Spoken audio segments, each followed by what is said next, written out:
আবারও গুলি চলার অভিযোগে উত্তপ্ত হয়ে উঠল ভাটপাড়া পৌর এলাকা। এবার ভাটপাড়া বিজেপি বিধায়ককে দেখে হাত নাড়ানোর অভিযোগে এক যুবক ও তার বাবাকে বেধড়ক মারধর করা ও গুলি চালানোর অভিযোগ উঠল তৃণমূল আশ্রিত দুষ্কৃতীদের বিরুদ্ধে। বৃহস্পতিবার রাতে এই ঘটনাটি ঘটেছে ভাটপাড়া পৌর এলাকার 18 নম্বর ওয়ার্ডের 8 চালা বাগান রোডের 18 নম্বর গলি এলাকায়। সূত্রের খবর অনুযায়ী ছট পুজোর দিন স্থানীয় যুবক মুকেশ রায় বিজেপি বিধায়ক পবন সিংকে গঙ্গার ঘাটে দেখে হাত নাড়িয়েছিলেন। অভিযোগ, সেই অপরাধে বৃহস্পতিবার একদল দুষ্কৃতী ওই মুকেশের ওপর চড়াও হয়। এমনকি তার বৃদ্ধ বাবা রাজবল্লভ রায়কেও মারধর করা হয়, এমনকি গুলি চালানোর অভিযোগ করা হয়েছে। এই খবর জানাজানি হতে ঘটনাস্থলে আসে জগদ্দল থানার পুলিশ। ওই গোটা ঘটনায় ভাটপাড়া পৌরসভার উপপৌর প্রধান দেবজ্যোতি ঘোষ বলেন, আইনের পথে চলবে, পুলিশ তদন্ত করছে। শুনেছি একটা 18 নম্বর ওয়ার্ডে 18 নম্বর গলিতে এরকম একটা গুলি যে ঘটনা ঘটেছে। কালকে ঘটনার পর দিয়ে প্রশাসন খুব সক্রিয়।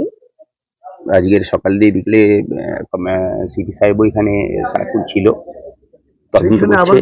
হ্যাঁ নিশ্চয়ই, আমি বলবো খুব নক্কারজনক ঘটনা, পুলিশের কঠোর ব্যবস্থা নেওয়া উচিত। কেন চলছে বারবার গুলি? পুলিশ বলতে পারবে, আমরা তো চাই না, আমরা বলছি আমরা রাজনৈতিক দল করি বলে আমার শুধু এটা দেখা ডিউটি না, কোথায় চলছে গুলি চলছে, কে করেছে, এইসব না।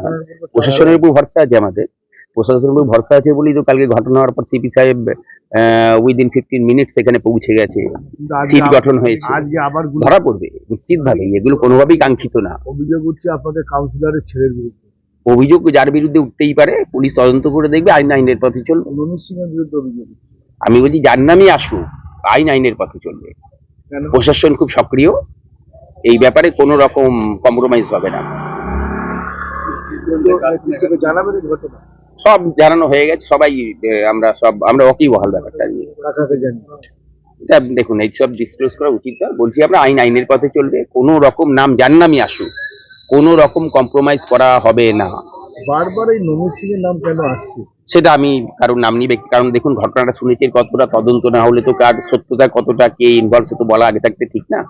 পুলিশ তদন্ত করে ঠিক সঠিক ব্যক্তিকেই গ্রেপ্তার করবে। শুনেছি 2-3 রাউন্ড গুলি চলেছে। নমিত সিং এর মতো কাউন্সিলর আমি বলছি আপনি যে নামটা নিয়ে আসছেন এটা তো আপনি অভিযোগ। কার নাম নিয়ে আসছে? এই যে কি বললেন কাউন্সিলরের নাম যে বলছেন, কাউন্সিলর ছেলে। হ্যাঁ, এটা যে বলছেন এটা তো আপনারা শুনেছেন। আমি বলছি পুলিশ তদন্ত করে দেখুক, তদন্ত করে যে দোষী তার উপযুক্ত শাস্তি ঠিক হবে, আমাদের ভরসা আছে। খুবই নক্কারজনক ঘটনা, আমরা উপযুক্ত শাস্তি দাবি করছি। নক্কার যে এগুলো কোনো কাঙ্ক্ষিত নাকি এইসব ঘটনা? এই যে যেটা বলছেন এই গুলি চলার ঘটনাটা না, এগুলো তো কোনো সময় কাঙ্ক্ষিত না। অবশ্যই বলছি তো কাঙ্ক্ষিত না, কোনো রকম কম্প্রোমাইজ করা যাবে না। প্রশাসন নড়ে চড়ে না বসলে কালকে 15 মিনিটের মধ্যে সিপি সাহেব এখানে আছে, সিট গঠন হয়েছে, অলরেডি অ্যারেস্টের সংখ্যাও বাড়ছে, শীঘ্রই অ্যারেস্ট হবে। কালকে ঘটনারও আজকে ঠিক পুলিশ কড়া পদক্ষেপ। প্রাক্তন সাংসদের আমি কোন রকম কথার অ্যান্সার দেব না, কারণ প্রায় যেসব ঘটনার এগেইনস্টে প্রাক্তন সাংসদ মন্তব্য করছে তার ভাবমূর্তিও খুব একটা এই ব্যাপারে খুব একটা স্বচ্ছ না, তো ওনার যে কমেন্টের আমি কোনো কাউন্টার স্টেটমেন্ট দেবো না। हुआ कुछ नहीं है। वो छठ पूजा में वो पवन सिंह लंच नहीं लेके गए थे, वो तो बोला है कि आपका लड़का हाथ इस तरह किया है इसीलिए मारा है। कौन मरा है? वो लोग आदमी आ रहा है। कौन आदमी आया था? बहुत आदमी आ रहा है। कौन पार्टी का था? मशीन देके मारा है। मशीन देके। चाचा क्या चीज से लगा माथा में चोट? बताइए।